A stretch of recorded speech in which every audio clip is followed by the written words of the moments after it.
Hey everybody. So I did a special deal, continuing clearance on tourmaline, and some of you wondered why the strands are different lengths. Well, sometimes it's important when you're buying beads is to choose who you're buying them from is almost as important as the beads itself.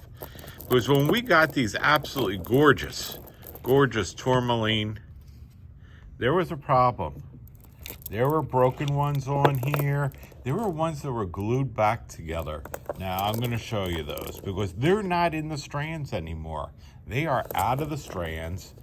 So we pulled them out, and you can see, look, let's get this one here. This bead was actually glued together. You can see the crack right around there. It glued together so much, and they put it back on the string. Look at this. Look at this. It's glued to the string. These are all busted beads. Now, it's a long story how I got these strands to begin with. These were from a dear friend of mine who passed away. His son recalled them from another store that they put these in about 15 years ago. And the store never sold them or paid for them, and they took them back. And this is what they got back. This is awful. The strings just stuck in there.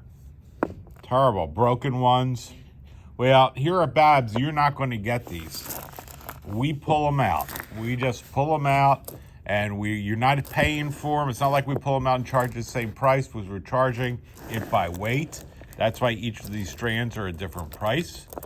They're on sale for $1 a carat, and you're getting non-broken, non-cracked, non-glued together tourmaline beads. And that's why it is just as important to choose your beads from bead dealers that you can trust. And I hope you enjoyed the short video.